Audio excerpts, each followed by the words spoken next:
Laban tol.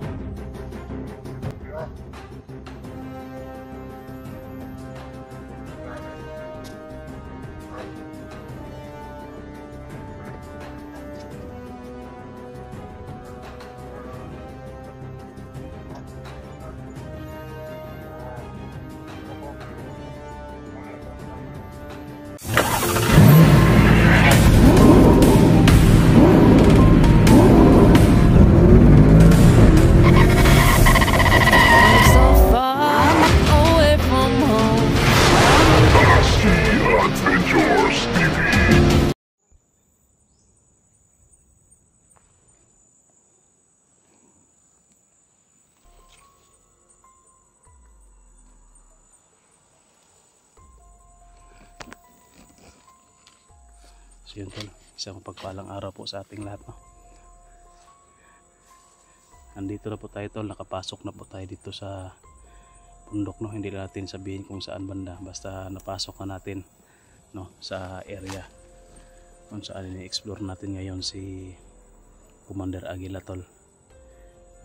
Sa ngayon tol, wala pa tayong lead kung saan talaga si Commander Aguila, pero kanina may na kita ako doon na kalaban tol sa malayo at dito papunta, so sinundan ko tol, pero dito biglang nawala sila, kaya huminto muna tayo dito at nagmasid-masid tol. O sana tol, no, maano natin ngayon,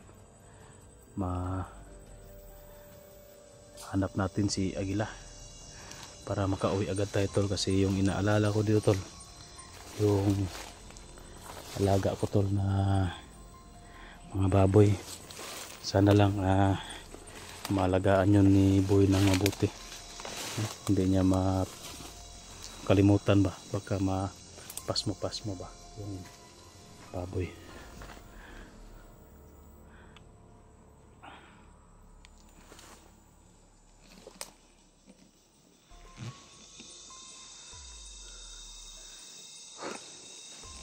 Uho ako to.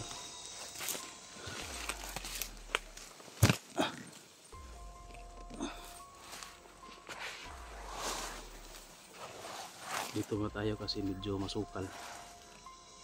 So sa exploration na ito tol, tayo lang mag-isa, ako lang mag-isa kasi busy yung mga kasama. Si George, may nag-request na si George, pero wala na si George tol, na may trabaho na si George. Hindi lang natin sabihin kung ano yung trabaho ni George, basta may trabaho na. Tapos si Otol Rins busy rin tol, kasi nag-aalaga sa magulang namin. Pahinga mo tayo saglit kasi kanina pa tayo naglakad-lakad tol, nawala yung sinundan ko dito na dalawang tao tol.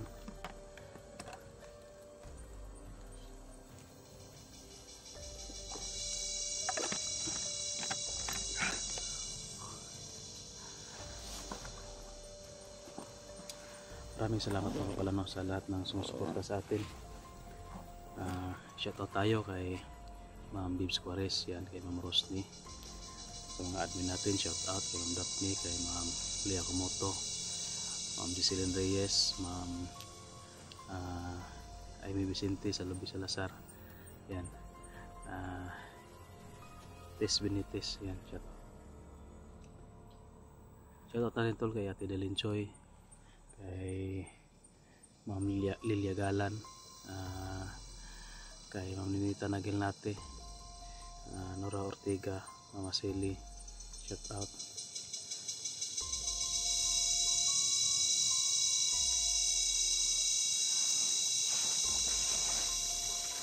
Medyo tahimik ngayon tol, may dala tayong paano baon natin. Ito muna yung kainin natin kasi madali lang itong mapanis, hindi ito maabutan mga 3 araw, wala na, panis na to. Ang mga biscuit naman tayo tol dito sa bag, at si Boy doon tol, iniwanan natin ng kaunting pang mga 1 linggo siguro tol na pagkain niya. Kasi 1 linggo lang siguro tol yung ano ko dito, yung katagal ko dito, no, mission success or hindi. Kailangan natin na umuwi kasi walang mag-aalaga doon sa walang makain yung mga alaga natin doon kapag matagalan tayo dito.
Medyo tahimik yung area to. Pahinga muna tayo saglit, tapos mamaya kaunti patuloy tayo.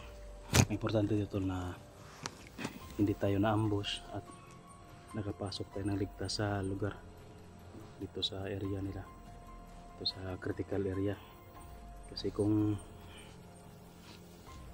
nagbibidyo tayo tol na paakyat na tayo, baka doon pa lang sa papasok pa lang daan dito ay inaabangan na tayo, tinatambangan na tayo. So, maaga tayo umakyat tol, mga alas 3 pa siguro, no? Magbiyahe na tayo. At anong oras na ngayon? Mga alas 9 na siguro, alas 10. At nakapasok na tayo dito tol. So i-explore natin to. Papunta tayo ngayon, kung basta papunta lang tayo kahit saan. At abang-abangan lang kayo tol sa mga video na gagawin natin. Kung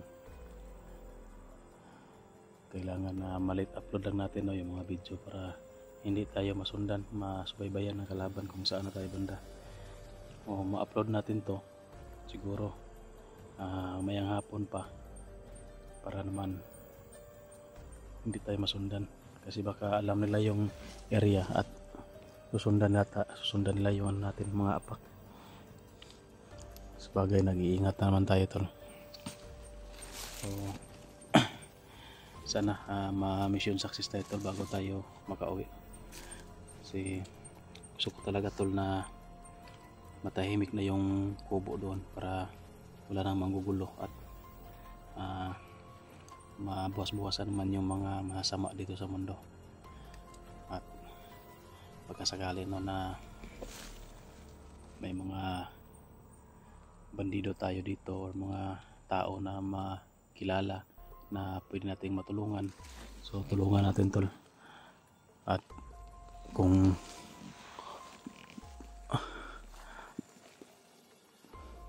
pwede pang magbagong buhay ba,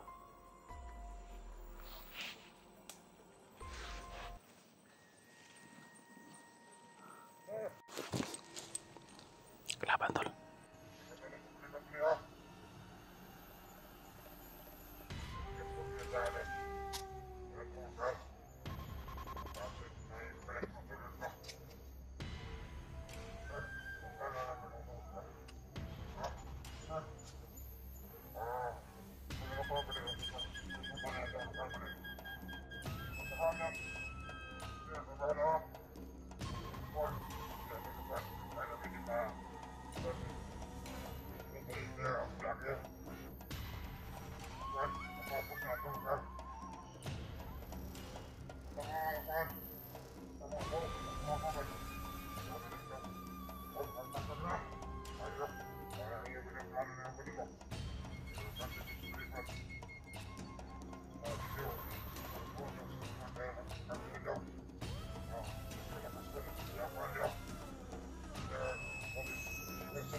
Sundan natin tol. Ito yung sinusundan ko kanina na dalawa. Pero biglang nawala. So ngayon, sundan naman natin para may lead tayo. So confirm tol, sabi na papahinga daw si Commander Aquila. So nandito pala sa area na ito talaga si Commander Aquila. Hindi natin alam kung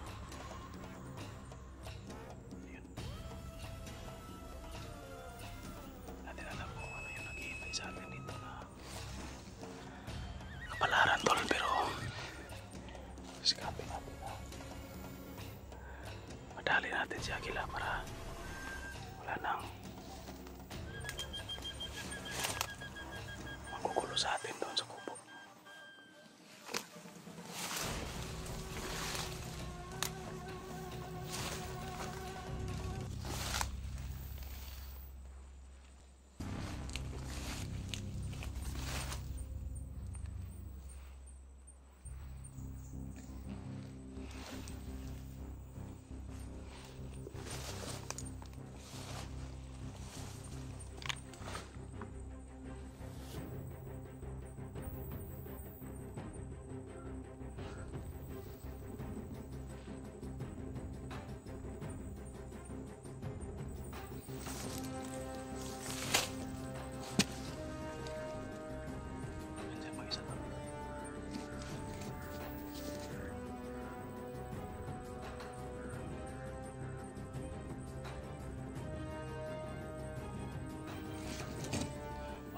Masyadong lapitan para hindi makahalata na sinusundan natin.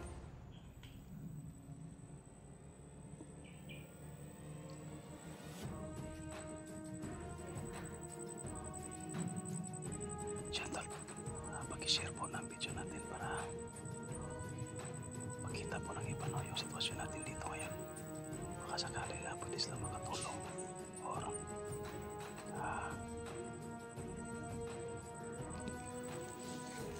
malaman nila kung ano nang progress natin dito.